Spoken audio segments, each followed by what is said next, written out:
Hey guys, it's time to get started. It's Bollocks this evening. We are just blowing off the charts of people watching right now. You're not even watching, are you? Jeez, I got work to do. They got one. It's got one people watching, and I'm watching. I watched. I already shared the show. Blake, are you even watching? All right, everybody needs to be watching out there because it's an amazing show. I can never tell. It doesn't say Lenny Remo was watching. Right up there. There you go. I mean, there's three of us here, and now it's just showing three. Right, okay. So we're all by ourselves, but it's still going to be an amazing show because you guys always... by myself, don't want to be... That'll chase viewers right away. All right, you just went down to 2 because I just stopped watching ourselves. All right, but it's a fun show tonight. We're talking about the topic for our show. At the second half is going to be coffee, cookies, and chocolate. Oh yeah.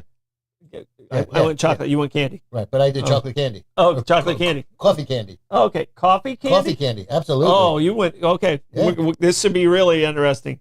Yeah. All right, but before we start, we got a lot of topics we're going to talk about. We're going to do our ping pong back and forth on the topics. Blake's going to pick them after me and Lenny throw them out there to him. But first thing we got to do, we got to say from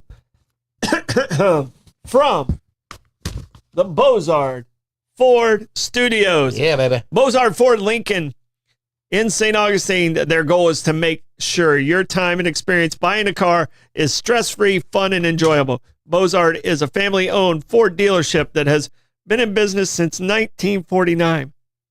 Bozard Ford Lincoln has been a recipient of numerous dealer awards, including being ranked #1 automotive dealership in the nation by Dealer Rater. Bozard Ford also has won back-to-back President's Awards, which is the highest honor given by Ford Motor Company. Check them out. You heard that, right? I did. Are you okay? Okay. I mean, I mean, if you have to go, I mean, you can kind of let us know. Check them out today online at bozardford.com. All right. If you're hungry, eat, drink, and be Irish at Meehan's Irish Pub and Seafood House, right on the waterfront in downtown St. Augustine. Whether you're craving classic corned beef and cabbage, fresh seafood from the Raw Bar, or our famous bangers and mash, Meehan's is where the locals and visitors feel right at home. Grab a pint in our cozy Irish pub, unwind upstairs at Johnny's Oyster Bar with stunning views of the Matanzas River, or kick back in the backyard with tropical vibes and a Caribbean-inspired menu. The pints are cold, the food's unforgettable, and the welcome is always warm.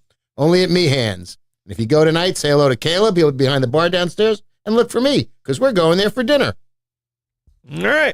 All right. You guys ready for this one? I am. All right, here we go. Land Title of America, the oldest title company serving the oldest city. Stephen Collins, the owner of Land Title, has been working in the title insurance industry here in St. Augustine since 1985, specializing in all your title insurance and closing needs. If you have a title issue, there is no one better. Choose Land Title. Call at 904-501-4481. And just so you know, always Land Title, they're the best because they give a crap. There you go. All right. Who you got? Well, if you're ready, it's time to set sail for adventure at the St. Augustine Pirate and Treasure Museum, home of the world's largest and most authentic collection of pirate artifacts. Explore over 800 relics across 40 immersive exhibits, including Thomas's Two's original pirate chest, Blackbeard's blunderbuss, and gold from the Queen Anne's Revenge. You'll even see one of the only 3 authentic Jolly Roger flags left in the world. Curated by Pat Croce and the Croce family, it's a journey through real pirate history right in downtown St. Augustine at 12 South Castillo Drive. Come experience the golden age of piracy. All right. I didn't know that was the end there. Yeah, that's really where it is. Okay. It doesn't turn into Avenida Menendez until you go around the corner. How confusing. Okay. Yeah.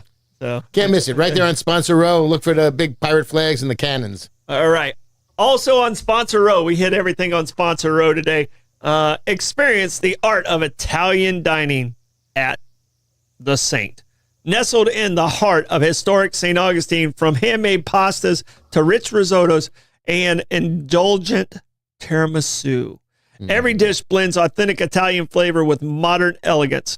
Sip a craft cocktail, savor seasonal ingredients, and enjoy breathtaking views from the second floor balcony and rooftop patio, where you can take in the the bayfront, and even spot the lighthouse on a clear day.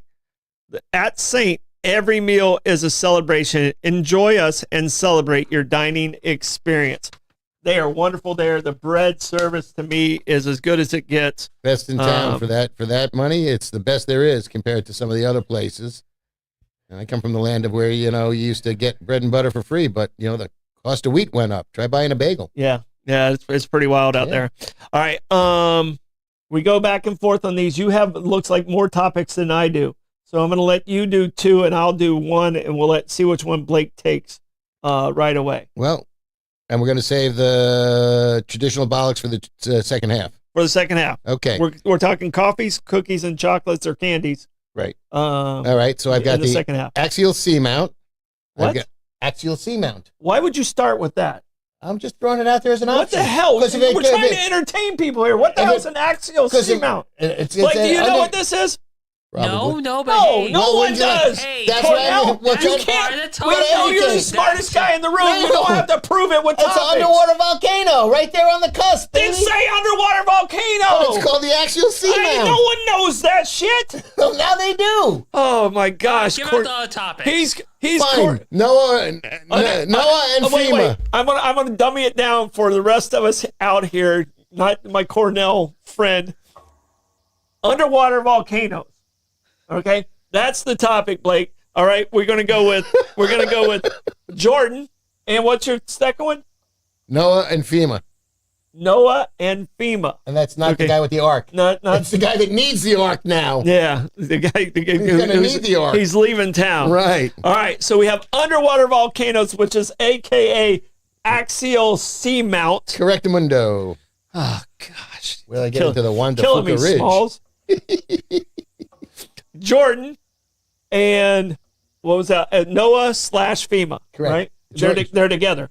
Yeah, they're related for sure. Okay. Jordan as in Michael or the country? Well, we're going to find out. It depends what he picks. All right, pick that one because I know what an axial C-mount is. All right, give me an axial C-mount. You got it. Axial C-mount it is. Okay. The axial C-mount is a mile underwater, not far off the coast of Oregon. And it is starting to percolate, and it's done it quite often before. It's erupted in last time in 2015, but it also erupted in 1998, 2011, and 2015. Oddly, between January and April. So they're correlating. There's a relationship between as Earth moves further away from the sun, which will increase the gravitational pull of the tides, and the moon seems to have some effect on it. And they're predicting it's going to go again somewhere between now and 2026. It's right on the cusp or the break between the Juan de Fuca, F-U-C-A. Not the ridge. Fuca. De Fuca. Juan de Fuca. Holy Juan de Fuca. Not two de Fuca. Yeah. Juan de Fuca. Yeah. And, well, if there's 2 Juans, you know what that is. Then. That's one-on-one.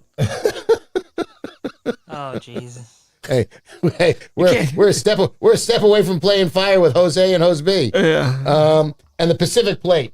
So the tectonic Pacific Plate is obviously east of the Juan de Fuca Ridge, and they keep grinding against each other. Now, in theory, this is not going to be a devastating event for the west coast of America. But what's interesting is when these things purge and blow up, it, for the very short term, kills the sea life around there. That's what I was going to ask. Right, yeah. You're not leaving us any questions here. So what would you like to know? Yeah, I mean, you got to leave us some questions here because that's the only intelligent question I had. What does it do with the sea life? Now go. See how that we participated in that. It comes back. Actually, it gets there. It kills off the sea life. The fish and stuff don't seem to be terribly upset by this, but the growth of plants and things like that come back very, very quickly. And this is where they're doing more research on finding that volcanoes are the incubator of life. All right. So my question is, so how does the axial seamount affect this guy? Oh yeah. Well, if they didn't wear those silly gray uniforms that year, they would have won the national championship. That's all I'm saying. I know it burns the hell out of the beavers. I got Well, you. you got. I mean, you can't just put one Oregon of them up. up You got there, to exactly. You got to put up the other one. You can't Yeah. just be biased to one school there.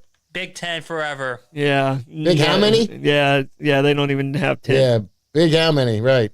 And they definitely don't have 10 that counts. So this volcano, I mean, like, and I'm thinking like Mount St. Helen, what happened around it. Yeah. So is this kind of like with the sea life? Is it kind of like back in the 70s, if you had like crabgrass or you had something like that, you just burn your whole lawn, and then you'd start over with a healthy lawn. It kills off the weaker things, which are the weeds and stuff like that. So is this kind of on that same type of theory? That's the impression Kind I of got, kind of erupts and then it actually flourishes after the fact. Yes, it all comes back. It comes back healthier and brighter. Now, what the issue with this is there a mile below the sea level, the magma is much closer to the surface as opposed to when you're on land and not in the ocean. Magma. Okay. Thank you. All right. He's back. But on land, the magma tends to be more like 8 miles below ground as opposed to just a mile. So it's a lot easier for it to vent to the surface, though it's the underwater surface. It comes out, it vents, it steams, it percolates, and then everything comes back after it all gets frozen out. So when this happens, all right, magma is when it's inside the mountain in the axial seamount, all right, and lava is when it's outside.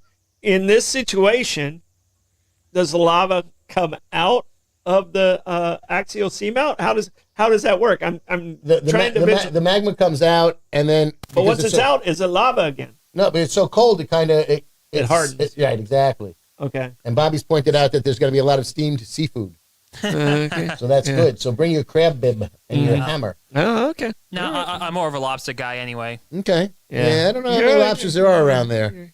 You're a It's not a shrimp. lobster kind of world. You're a shrimp crusher. Oh yeah, 100%. Shrimp all the way. Yeah. So that's that. And now it's anytime between now and 2026. What is the name of this particular axial seamount now? What's it called? The axial seamount.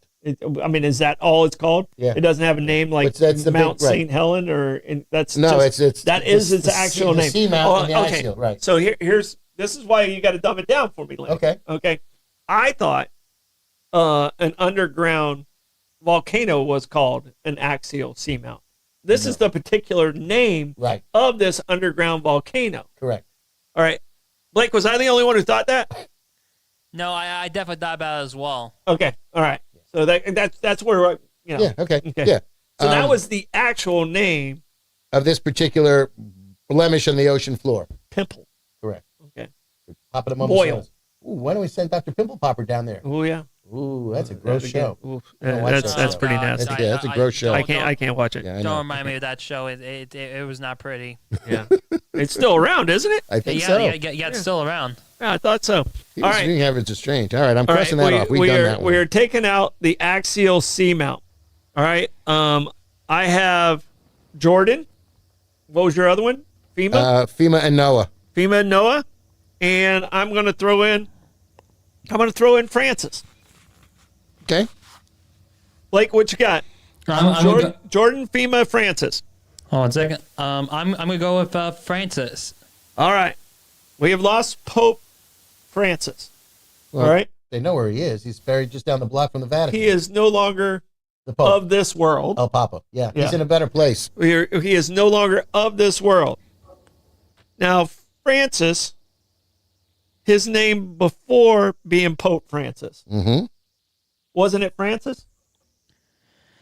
Or was it something different? Pope Francis? Like what? Like What was it? What was his No. real name? I thought it was something similar to that. But this Pope is Right. Robert Francis.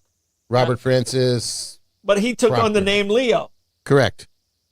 So I don't know how these popes are. I mean, do they get to name themselves? Yes. Is it like, Yes. is Yeah, it like they- yes, it's like giving so- yourself a nickname in middle school? Yes, they Basically, picked the name for their yes. pontificate, so For their what? So Francis. their reign.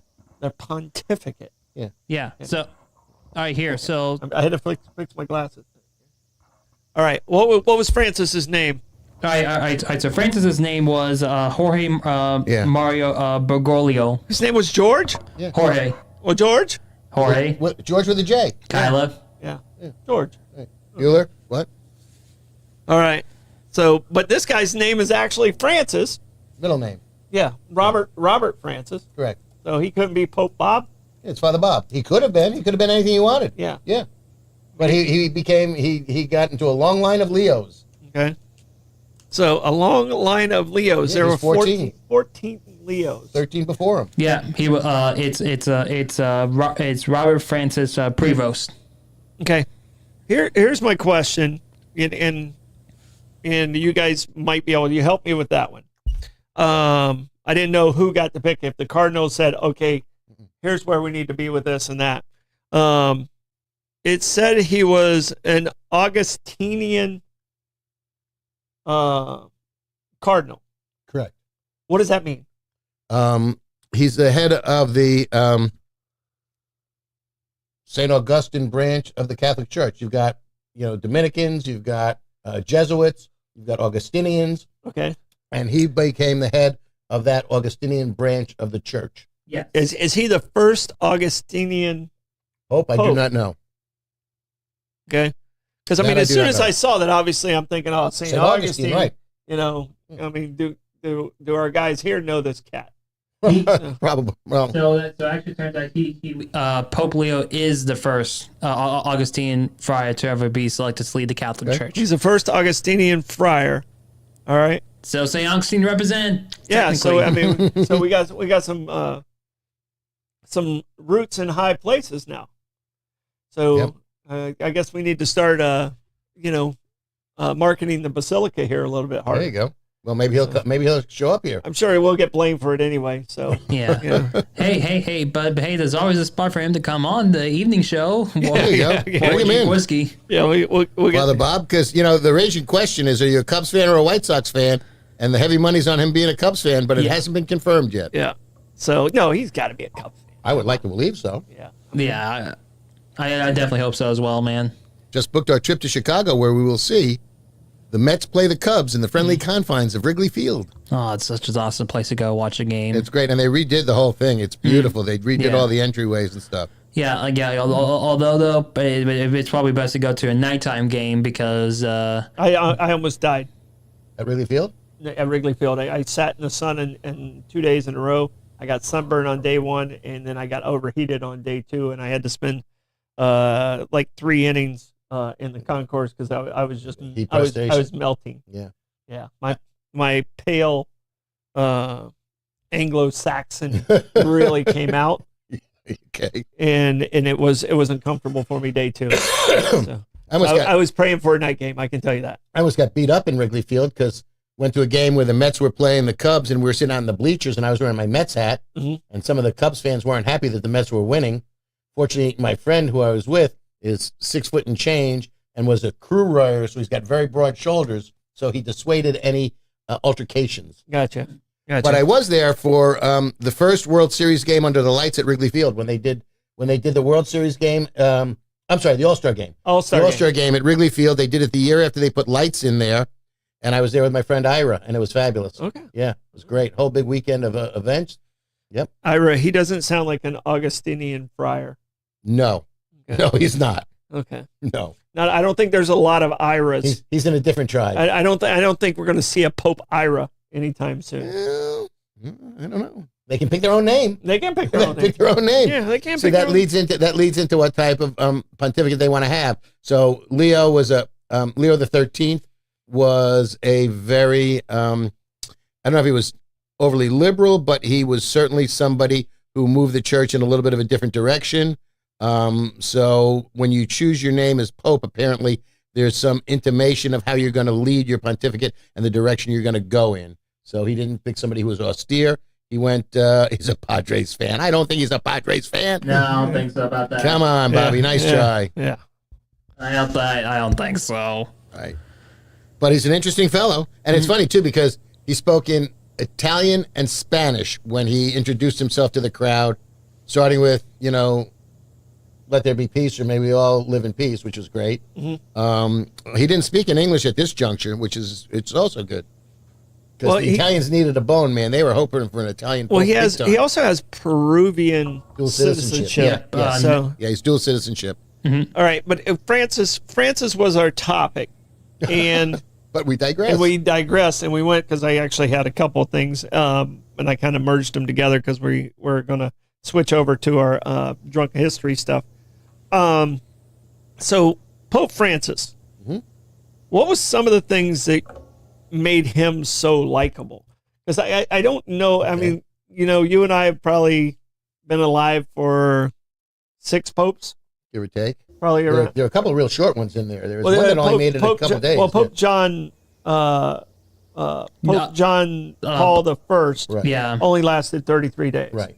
Then John Paul II, which he took the same Right. name Right. immediately following that, was from Poland, and then he was there for like 20 years. Yep. I think he was the second longest pope And of all time. Leo You know, the 13th or 14th has some potential because he's only 69. Yeah, he's definitely got some time.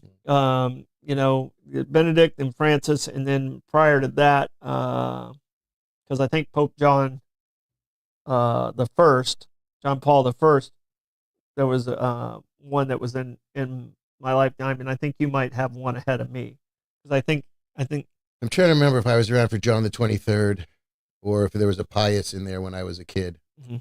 Um, I think it was a Pius. yeah, there definitely was a Pius. I think I was but I don't know if it I was in my born lifetime. during a Pius. Okay. So, But what made Francis so likable is his humility. Mhm. He was pastoral. He wanted to work with the people. He was a parish priest. He was pastoral. He went for the poor, the indigent, the downtrodden, the less visible people in his flock, and he was very big on that. So that immediately made him very likable for a lot of people. He was an egalitarian. He was an elitist by any stretch of the imagination. I love the fact that he chose not to live in the Papal apartments. the apartments. Yeah. And he chose to live in a very humble Yes. apartments. And Yeah, he was a I good think guy. the thing that made me like him the best is he didn't wear the funky shoes. The little red slippers that curled up at the toe. Yeah, I mean Yeah. they tap and they go home. I mean, or is that something else? That's something. Yeah, No, it's different. That's different shoes. Is that a different story? Those are ruby. They're Yeah, they're not crimson or Okay, scarlet. that's a different. Yeah, story. that's But something else. The interesting thing is, and we don't know because I believe there's a big marble or granite slab over his coffin in his grave now, which is really pissing people off because the spacing on the letters of Francis, which is all it says on top of it, is weird spacing, and people are getting triggered by that for some reason. Really? I don't know. Yeah, They're so sensitive. yeah. You know what? Um, You know what they'd say? They should say, "Lighten up, Francis." Yeah, they just need to lean into it. So wait a second. Is this Pope Psycho? Yeah, All yeah. right. No, I don't think Call- so. No, he was too good for that. Call me No. Francis. Right, Okay. exactly. All right. So what year were you born again? 1958, Oh, what month? February. Okay, so you just got Pius. Yeah. Okay. Then you had I'm working on being pious. Yep, Believe me. yep. Then you had John 23rd as well. He was a big mover and shaker. Then my dad got to St. Paul IV. St. Paul. Yep. It's interesting though because St. Paul came in like 63 or something, right? Yeah, St. Paul came in 63. He was there for a while. He was there for like Yeah. 15 years, Yeah. I think. Yeah, so Lanning actually had 2 behind you, Okay. but just barely. All right. see, but I don't know if he's going to be buried with his red shoes because if you go to the Vatican, there's a couple of like glass top where you can see into where some of the popes are buried. Mhm. And first of all, these are tiny little guys. I don't know if they've shrunk with time or they just started out tiny. And a lot of them are wearing their red shoes. Yeah. No. I mean, they like, Fascinating. and they have when they move to sainthood, they get moved to a more prevalent place there in the basilica. Yeah. I'd love to go play in the catacombs down there, Yeah. or just get into the Vatican Library. Man, they got some stuff there that is gonna be fascinating. Yeah. All right. We're almost ready. We got one more topic we can get to. You have FEMA. I'm going to go Coca-Cola, and then what do you got for a third category for Blake to choose from? Well, I got a bunch of chocolate stuff, but I have FEMA and NOAA. I think that's kind of important because Blake was sending me something this morning when he read something about it. Okay. So. All right. So I think he just tried to make a decision for you. No. That's what it sounded like to me. No. It definitely sounded like he was sounded making, like- You have free he will. was making a You decision have free for will. me. Just pick FEMA. Or Noah. And I do have free will, and I will choose Noah and FEMA. Oh, okay. I did not see that coming. I don't know because I wanted to find out about Jordan, whether it was the country or Michael. Hey, It was Michael. Okay. It was Michael. All right. Oh, So- jeez. Well, all I have to say is he might have been a good ball player, but he was no Bill Cartwright. So that's all I'm saying. That could be one of the worst comparisons That's he's awful, ever Lenny. had. But it was a topic about him selling the Hornets for $3 billion last year. Made a couple bucks on that, didn't he? He's turned the corner. You know, He's not going to have to work at 7-Eleven. No. So I think we're happy for him there because he was a standout 6'6" guy working at 7-Eleven. but he can reach the top shelf. But at least thankfully for him, the Republicans did buy the sneakers too. Yeah, that's why he stayed out of politics. Yeah. He purposely said it. He said Republicans buy sneakers also. No doubt about it. Smart move. All right, so we got FEMA Fiasco / NOAA. Right. And Noah's NOAA, not AH. Not, Right. hey, let's go build an ark. Correct. But we Yeah. may need to because, I'm still ticked at Noah. well, you're know. going to be more ticked at these Noahs. Well, no, he's the one who allowed the mosquito on the ark. That's a good point. Yeah, so. Good point. Well, I got a friend who's got a And Bobby's mosquito mad. eradication. Bobby's mad. He got stung by a wasp today, so Ow. it's Noah's fault. So Okay. The federal government has decided that NOAA will no longer be tracking major storms that have damage over $1 billion. So there's no way to do it. And this is just part of the Trump administration's attempt to completely eradicate any type of climate change acknowledgement. Now, whether you believe in climate change or not, the problem with this becomes insurance companies, states, and other entities use that to find out how to set their parameters, how to budget properly, and how they're going to handle after effects of major storms. Part and parcel with this, today, the acting head of FEMA, a gentleman by the name of Cameron Hamilton, who was put in by the Trump administration. I love that play. Cameron? No, Hamilton. Oh, I thought the Cameron Hamilton. No. That's the sequel. Oh, is that what the back? That's After Alexander, he went to Cameron. part duh. Yeah, exactly. Yeah. That's DUH, by the way. Yeah. Okay. Was in front of Congress, and he said, FEMA is very important. You really shouldn't get rid of FEMA. FEMA is there to help people. And the next day they said, yeah, well, we're going to help you to the exit. So he got bounced. So now there is somebody pending to be the next head of FEMA who is probably going to keep his mouth shut if he wants to keep his job.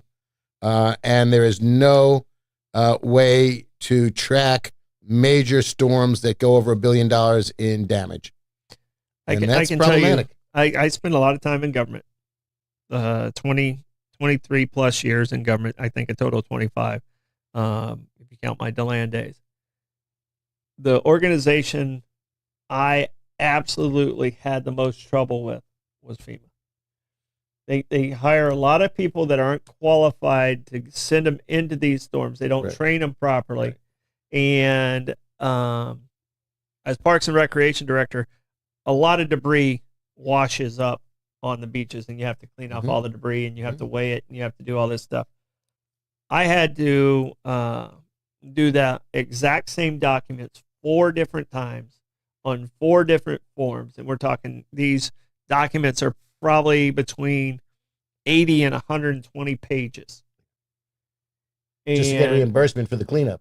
Well, the problem was they kept changing lead people, and this person didn't hand it down to that person. And this person, and we're talking handwritten documents that, you're doing on the fly because you're trying to get everything back to normal. And they were awful during that time, like in the mid 2000s. Awful. Right after Katrina. So. Oh, so they're still probably shell shocked. My only personal experience with FEMA was after Sandy. Mm-hmm. When Long Island got devastated. Certainly Long Beach did, not all of Long Island, but the South Shores, South Shore of Long Island got walloped, and so did the Jersey Shore. But they were Johnny on the spot. They were really right there. We got reimbursement. My basement became an indoor swimming pool. Oof. And, they did reimbursement. It was quick. It was effective. We didn't have to relocate because we stayed at a friend's house when they left the country. Okay. But so you're fortunate that time yes, worked out for you. Yeah. Exactly. But who knows? Now, I don't know how this is going to affect flood insurance because FEMA handles flood insurance. Mm-hmm. So if they get rid of FEMA, who's going to handle flood insurance? Because the federal government runs the flood insurance programs in the country. Yeah. But you can only do up to $250,000 Correct. through the FEMA Right. situation. You'd have to have another source if your house is worth more than that. It is, but I think we capped it at the 250. Yeah. And that keeps going. That premium goes up every year as well, just like most other insurance premiums. Yeah. So try and find a $250,000 house in St. Johns County on the beach. Yeah, that's not happening. Right. It's not happening. All right. Now we're into we don't have drinks. I just have water. You have water. We didn't. We're lacking. We were not prepared. Can we drink on Monday instead then? Yeah, we'll drink after the fact. Okay. All right. It is time to get into our bollocks, talks, and tangents portion of the show. Traditional Thursday. All right. You led off with coffee. I'm not a huge fan of coffee, so I threw in cookies and chocolate, Okay. which I am a huge fan of. Okay. But some of the facts that go around coffee are pretty impressive. Okay. Got a word origin, or we're going that? We can go with that. Okay. Because I got one just in case you want one. Okay, go ahead. Mocha. Mocha. Yes. Okay. Mocha is a small, irregularly shaped coffee bean that's grown in, believe it or not, Yemen and Ethiopia. And it's a Yemeni word. I think I said that properly or close to it. That came about in 1773. But it's more conventionally known, mocha, as a flavoring strong coffee with cocoa or chocolate, which is one of my favorite flavors, which is chocolate and coffee mixed together. Yeah. Yeah. See, I'm not a coffee. You kindly offered an espresso candy. The espresso is very light in that. I would prefer more. But Okay. Should I try it on air? you can. I'm I'm going to keep the wrapper close. I hate Okay, to you can- waste it. You said it's Dollar Tree. Believe me, I hate can spot you. I can spot you a candy. All right. All right. And I'm going to try it right after this. I got to write down. This is not writing.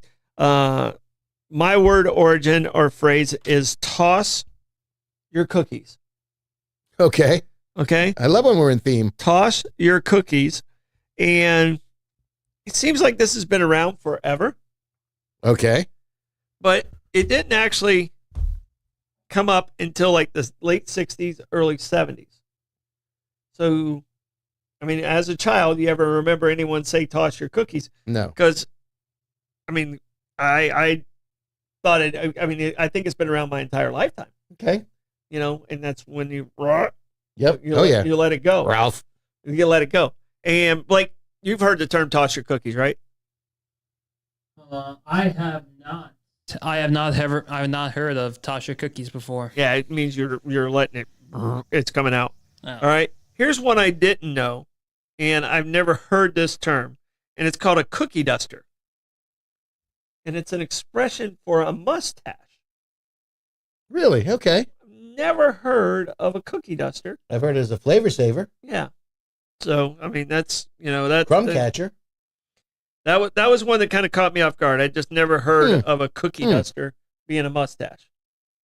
So, but in toss your cookies, I thought it was around a long, long time. And there's other slangs for cookie that's out there that's, female body parts. So, all right. Yes, sir. And we'll just word origins. Just right. Exactly. Setting it up. All right. Coffee. Let's start with coffee. Okay. Because coffee, out of the three, I'm not a particular fan of coffee. Okay. But out of the three, I found coffee to be the most interesting with the history around it. A couple of surprises in there too. Yeah. Yeah. I was, oh, okay, I can see that. That kind of, that aha moment. Oh, I couldn't see a couple of the ones that I saw. Yeah. Which is more about, producing and where it's coming from. Yeah. So the origins of coffee, you want to talk about that? Go ahead. Okay. as far as I could tell, it dates back to Ethiopia. Right. And what Middle East, what was happening is the farmers witnessed the goats like getting very energetic and robust after eating the flowers. All right. And a coffee bean isn't a bean. You realize that, right? You saw that? It's a seed. It's a seed. Yeah. It's not a bean, it's a seed. Right. Even though everyone calls it a coffee bean, Well, but it's a seed because it looks like a bean is why they call it a bean. So I found that to be very interesting.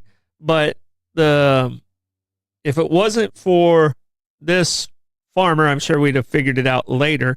If it wasn't for this farmer noticing the goats dancing around and acting all silly and getting the zoomies and stuff, and it was a local monk who decided to give it a try and realized the drink kept him up at night, and that's how coffee was born. It was a local monk in Ethiopia that kind of created it. Okay. Is that the story you had, or do you have another one? Okay, all right. I just because sometimes history comes from different regions of the world and it's told differently, but that's the one that seems to have the most validity to it. Right, and the dancing goats is the name. Dancing Goats, for where it started from, is now the name of like restaurants and coffee businesses all over the place. Dancing Goats, so it carries through there. I wonder, was Dom Perignon's brother from France? Don Starbuck. Oh, Starbuck. See, I stayed away from all the Starbuck. I have nothing on Starbucks. Yeah, unless we're going Battlestar Galactica, and that's a whole nother all right. thing. What is another interesting fact about coffee that you found that was like, oh, okay? Well, there's only 2 places in the United States that grows coffee, and neither of them are in the lower 48: Hawaii and Puerto Rico, which is Commonwealth. And they grow, I don't know, 11.5 million pounds of coffee. But we drink 282 times more coffee consumed in the United States than is produced in the United States. Now they're experimenting, and I understand California has started. Yeah. No, it's saying that they've jumped into the coffee game, is what I was. Right. They're experimenting. They're planting the coffee under old avocado trees. Okay. But there's a they've got to work on the irrigation because there's been problems even with the domestic, and by domestic I mean Hawaii, supply, because there's been drought and fungus and a beetle that eats the coffee beans. So so there's issues there as well. They're saying it's very expensive if it's California coffee. Yeah. All right. Well, Hawaii, the Kona coffee is expensive. Jamaican Blue Mountain's expensive. We get the majority of our coffee from Brazil and Colombia. Yeah, I did see Brazil was the leader. Brazil is the number 1 producer of coffee in the entire world. You know who's number 2? Colombia. No, Vietnam. I think they were 3, but okay, because Brazil and Colombia keep flipping and flopping. Yeah. Not Brazil and Colombia. Brazil and Colombia keep flipping and flopping. No. Oh, Brazil, maybe in the world. Maybe imported to the United States. Yeah, imported to the United States. Brazil outproduces Colombia like 2 to 1. There's no one catching Brazil. Okay. But I was thinking about importing to the United States. They're close. Colombia and Finland are close to each other as far as overall production. Okay. But do you know the country that drinks the most coffee per person? I saw this and I didn't write it down, nor did it register. It's 27.5 pounds of coffee a year. Probably Turkey. Blake, you want to take a guess? I'm going to small cup, so maybe not. I'm going to say Switzerland. Finland. Okay. Which makes sense because they're growing their own coffee. They're growing their own. Okay. So because they're like, we drink so much, we should grow our own. It's funny. In all these lists, I kept looking for Croatia because Croatia has a coffee culture where, you sit with a cup of coffee for 3 hours talking to your friends and just hanging out. But they didn't make any lists. What I did find surprising is as far as importing to the United States, Colombia and Brazil keep flipping and flopping. You know who the 3rd biggest exporter to the United States is? Philippines? And Blake was there. Switzerland. Oh, and okay. it's roasted beans or ground coffee comes back to the United States from Switzerland. So it goes there in bean, they process it and send it back.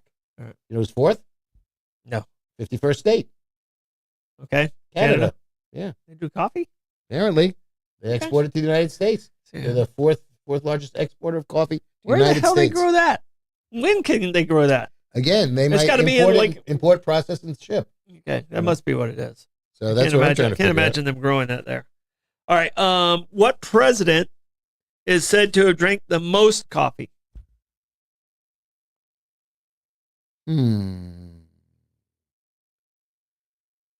out. U.S. Grant. Was not U.S. Grant. Not a terrible guess. When visiting the Hermitage, a museum Okay. located at Andrew Jackson's former home, this president called the Maxwell House coffee he enjoyed good to the last drop. They jumped on Still that. used today. Yep. He drank a gallon of coffee a day. Teddy Roosevelt. Wow. Oh, dang. Boy, he was big beyond Yeah. belief. But he is the one who created good to the last drop. That's the one fact that I might, out of this show, I might keep that one for a little bit. That one might show back up in a trivia show at some point. That I'll remember. But he was our 26th president, and he drank as much as a gallon of coffee daily. Wow.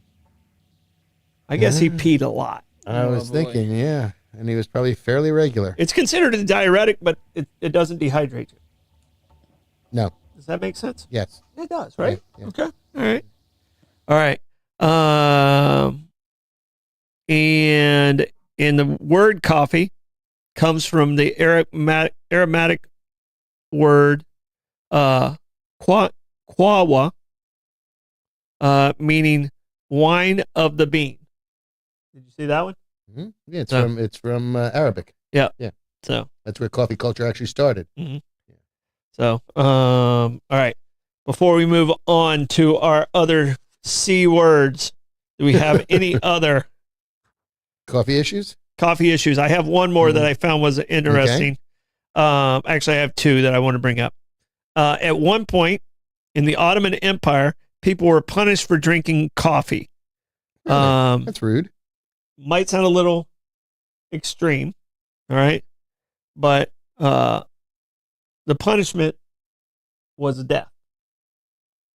That's really rude. Seems a little extreme to me. But they believed coffee was a narcotic, and they banned it from all consumption. So Certainly Yeah. a stimulant. yeah, that's why we put Where is this? the Ottoman Empire. Okay. That's why we put our feet. Turks. That's why we put our feet on them. Okay. Meanwhile, that's why Ottomans. the Turks only have those little teeny tiny cups of coffee Mhm. with a lot of sugar in it as Yeah. a rule. All right. The meaning behind cup of Joe. Most coffee drinkers have muttered the phrase, "Give me a cup of Joe."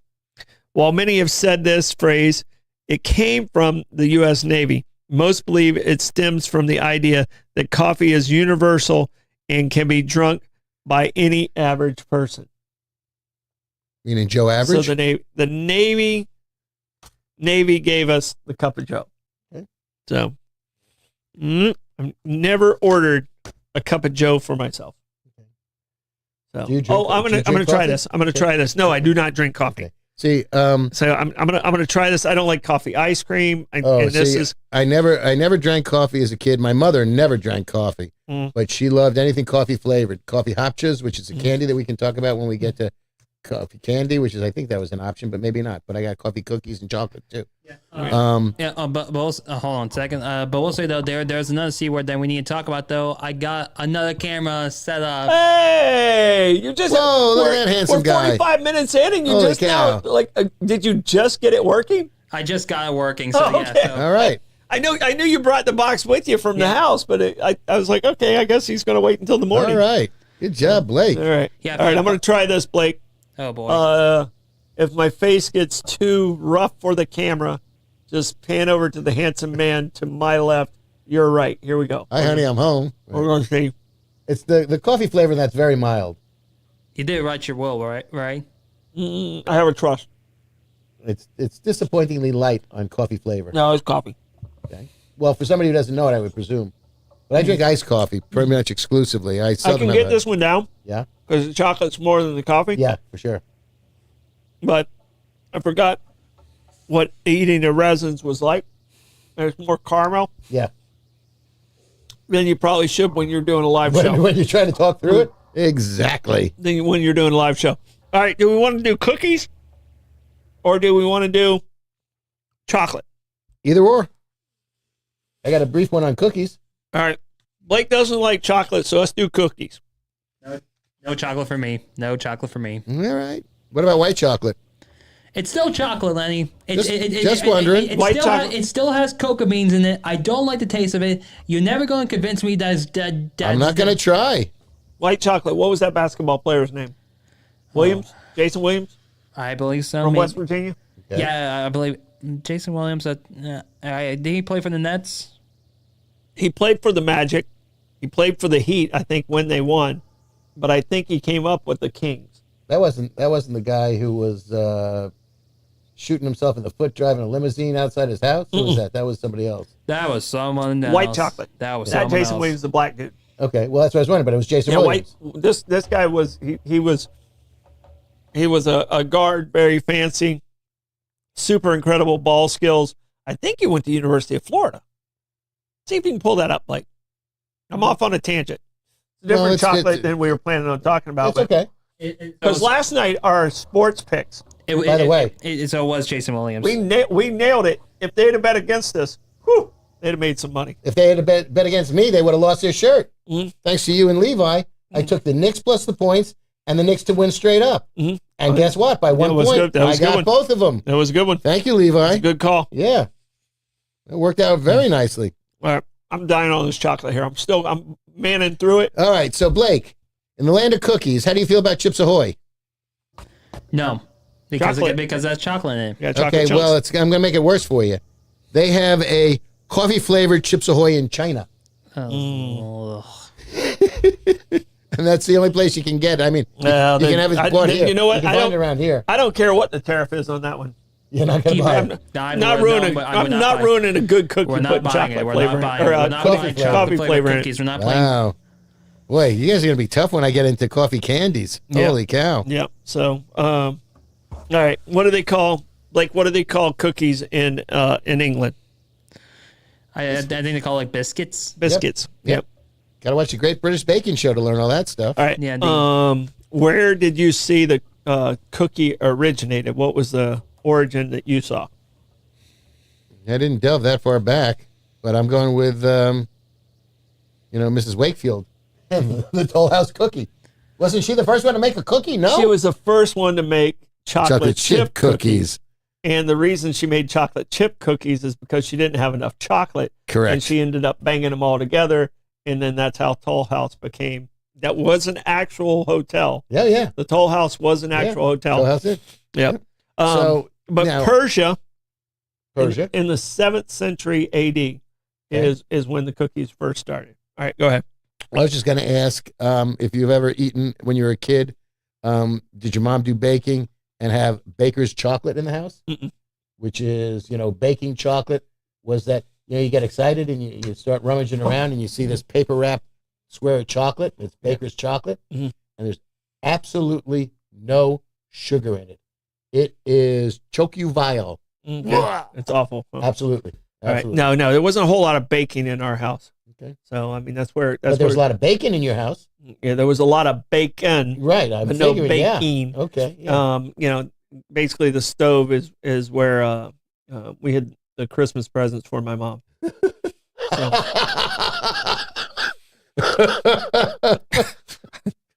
Excellent. Someplace you'll never look. I'll let you guys read. No one send this to my mom. Yeah, don't send it to Granny. Oh So my goodness. So no tomatoes for you this year? no Tennessee tomatoes for me. Oh well. So, all right. So, the word cookie Mm-hmm. didn't come to be until 1701. Okay. All right. And it was a Scottish usage that meant like plain bun. Plain bun. Yep. Okay. So it's like a dry plain bun, like biscuit. Not like Walker's shortbread. Mm-mm. That's good Scottish shortbread. Mm-hmm. Very buttery. And basically from 1808, the word cookie is attested. It's a small, flat, sweet cake in American English. Actually, just got a recipe for a cross between a griddle cake and a scone type of situation and pancake. It's got raisins stuff in it. I'm looking to try that out. That looks very good. So I got a couple of recipes to play with. Excellent. All right. So what is your go-to cookie? My go-to cookie used to be Oreos, but I'm kind of over Oreos. Sorry, I know how you feel about Oreos. But they just don't appeal as much anymore, let alone the fact that they bastardized the daylights out of Oreos. As a matter of fact, Julie told me today that they inverted an Oreo, and now there's an Oreo that's either got a white or a yellow cookie with a chocolate filling. Okay.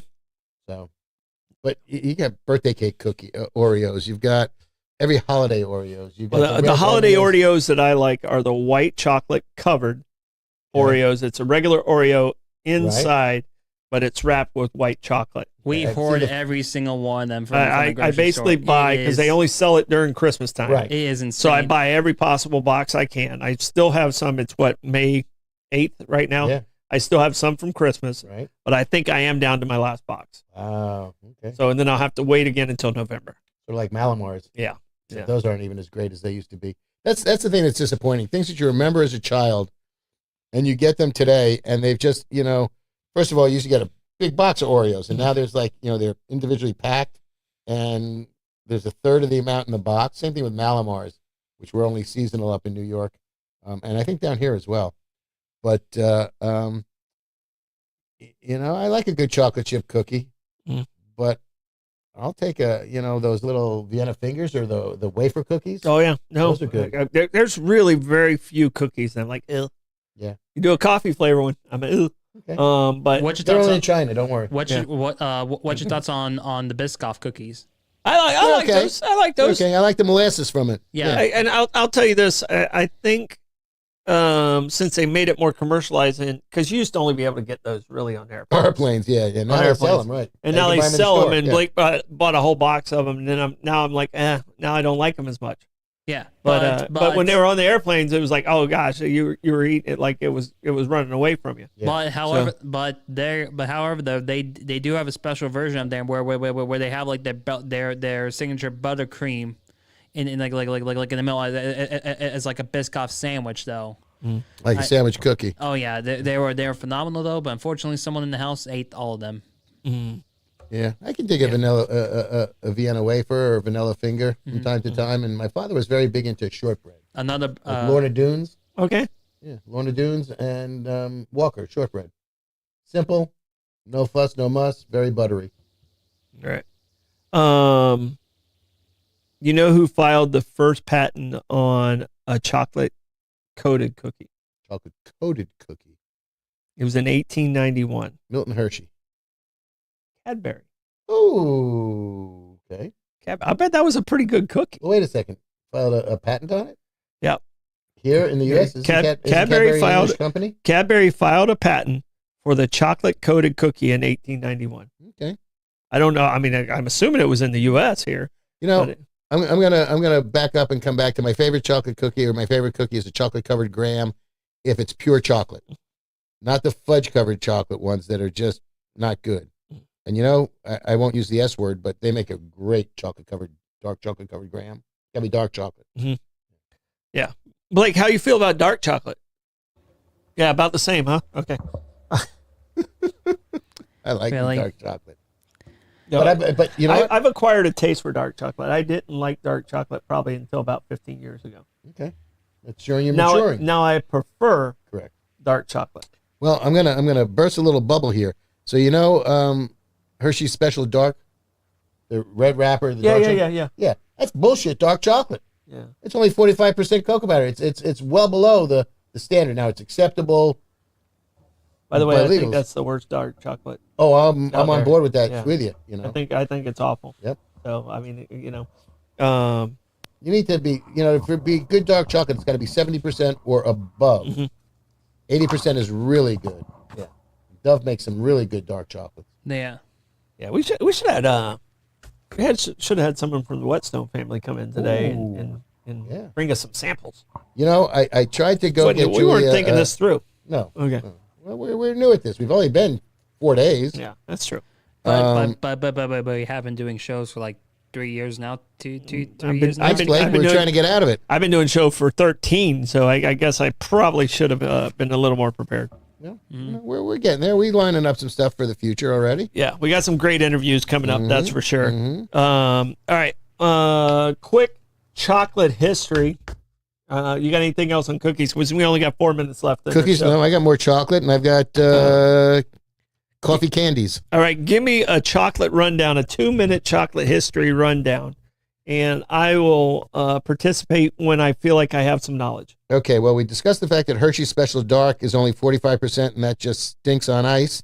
But for a brief time, from 2009 to 2012, they did an extra dark, which was 60%, still below traditional standards, and they don't make that anymore either, so we're done with that. We talked about baking chocolate, which is just the best way to get kids not to eat chocolate anymore is give them a piece of baker's chocolate. Yeah, it's kind of bitter. I did find out that Ghirardelli, which was a San Francisco classic chocolatier, right down there by Fisherman's Wharf, but over by the cannery building, was bought in 1998 by Lind Chocolate.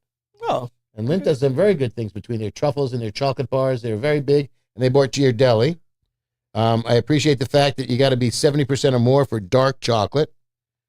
And I think I'm telling you, one of my favorite bulk chocolate bars is the 1-pounder from Trader Joe's. They're dark chocolate in the red wrapper. All right. Oh, dark chocolate kisses is what Bobby gives Elizabeth.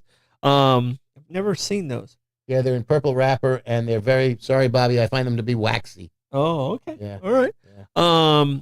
I think the fact that I like the best about chocolate is when chocolate was discovered in South America, Central America area by the Spanish. And they found it to be, and it was usually in a drink with the cocoa. Like hot cocoa, yeah. And it was usually in a drink. But they found it to be so amazing that they kept it from Europe for almost 100 years. And it wasn't until back in Spain, and they didn't share, or they just left it in the New Spain, World. all the elites knew about it, but you weren't allowed to tell anybody outside. Right. Sworn to secrecy of Spain. So the secret of chocolate was in Europe 100 years before in Spain, and it wasn't until a royalty from France married royalty from Spain that they let the secret out. Yeah. So I mean that's how impressive chocolate is that they kept, and the fact that they could keep it a secret for 100 years is pretty amazing. So I thought that was one of the most entertaining bits of chocolate knowledge. Bits of chocolate knowledge that I found. Guess what? We're at the end. Well, this week went flying by. It's the end of our week. Yeah. We had some great shows. Yeah. Really enjoyed Levi. Absolutely. Thank you, Levi. He made me some money. He did a great job. He made you some money. Him and I lost some money, I think. But I mean, that's the way that show is going to go. Yeah.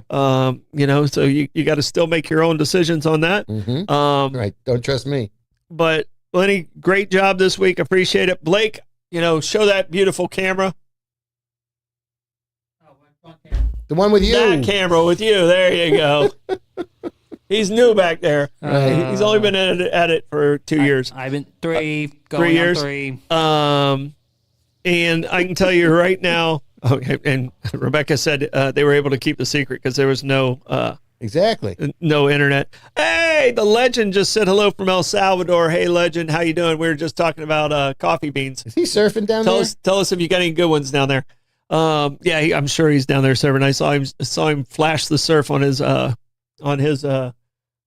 Facebook page. Okay. But guys, we appreciate you. If you would hit that share button. Thank you to all our amazing sponsors. You guys are great. You kept us on the air, and we love you for it. And we'll see you back Monday at 5:00. Monday at 5:00. I'll see you in the morning. We got the sheriff in the morning on Stoidum tomorrow morning. Okay. Amanda and I. Just remind him I was out of town at the time, and I have witnesses to prove it. It wasn't you. I have witnesses to prove it. Yeah, it wasn't you. It was a tall guy. Yeah, lets me right out. It was always a tall guy with a lot of hair. Bye, guys.